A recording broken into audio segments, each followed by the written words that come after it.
মা বাবা, তাদের চেয়ে আপনজন আর কেউ নেই। আমাদের উচিত তাদের সাথে সুন্দর আচরণ করা, তাদের সাথে সুন্দর ব্যবহার করা। আপনি যদি তাদের সাথে খারাপ আচরণ করেন, আপনি যদি তাদের সাথে বেয়াদবি করেন, আপনি যদি তাদেরকে গালি দেন, তারা যদি আপনাকে একবার বদদুয়া দেয়, আপনার পুরো জীবন নষ্ট হয়ে যাবে, পুরো লাইফ নষ্ট হয়ে যাবে।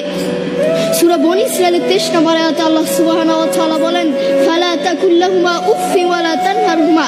Allah said in the Quran, say not to them uff and do not repel them. তোমরা তোমাদের মা বাবার সাথে উফ কথাটিও বলো না এবং তাদের সাথে খারাপ আচরণ করো না। বন্ধু তোমাকে বলছি, যুবক ভাইরা মনোযোগ দিয়ে শুনবেন। আপনার মাকে যখন পাশের বাড়ি থেকে কোনো খাবার দেওয়া হয়, সেই মা আপনাকে ছাড়া খায় না।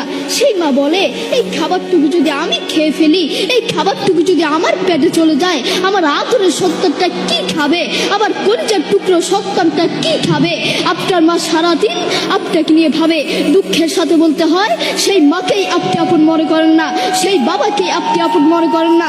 আপনি আপনার বন্ধুকে আপন মনে করেন, আপনি আপনার প্রতিবেশীকে আপন মনে করেন, আপনি আপনার শ্বশুর শাশুড়িকে আপন মনে করেন।